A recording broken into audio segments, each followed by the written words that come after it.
നവകേരള bus കട്ടപ്പുറത്തായിട്ട് ഒരു മാസം പിന്നിടുക. അറ്റകുറ്റപ്പണിയുടെ പേരിലാണ് ബസ് കോഴിക്കോട് റീജിയണൽ വർക്ക്ഷോപ്പിൽ പിടിച്ചിട്ടിരിക്കുന്നത്. സർവീസ് നടത്തുന്നത് കോഴിക്കോട് നിന്നാണെങ്കിലും തീരുമാനങ്ങൾ തിരുവനന്തപുരത്താണ് എടുക്കുന്നതെന്ന് ഉദ്യോഗസ്ഥർ പറഞ്ഞു. തുടക്കം മുതൽ വിവാദങ്ങളുടെ പാതയിൽ സഞ്ചരിച്ച കോടികൾ ചിലവഴിച്ച നവകേരള ബസ്സാണ് ഒടുവിൽ വിവാദങ്ങളുടെ കട്ടപ്പുറത്തായിരിക്കുന്നത്. മെയ് 5 മുതൽ ജൂലൈ 21 വരെ കോഴിക്കോട് ബംഗളൂരു റൂട്ടിൽ ഗരുഡ പ്രീമിയം സർവീസായാണ് ബസ് സർവീസ് നടത്തിയിരുന്നത്. ആദ്യം ലാഭവും ഒടുവിൽ നഷ്ടവുമായതോടെ ഭാഗികമായി സർവീസുകൾ മുടക്കി. പിന്നീടാണ് ബസ്സിലെ ശൗചാലയം ഒഴിവാക്കി ആ ഭാഗത്തുകൂടി സീറ്റ് ക്രമീകരിക്കാനായി ബസ് വർക്ക്ഷോപ്പിലേക്ക് മാറ്റിയത്.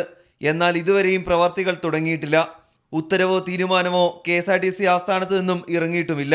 അതേസമയം നിലവിൽ സർവീസ് നടത്തിയിരുന്ന കോഴിക്കോട് ബംഗളൂരു റൂട്ടിൽ സമയം പുനഃക്രമീകരിച്ചാൽ ബസ്സിന് ലാഭമുണ്ടാക്കാമെന്നാണ് ജീവനക്കാരും യാത്രക്കാരും പറയുന്നത്. ഇതിലും തീരുമാനം ഉണ്ടാകേണ്ടത് KSRTC ഉന്നത തലത്തിൽ നിന്നുമാണ്. രാഹുൽ സുരേഷ്, 24 കോഴിക്കോട്.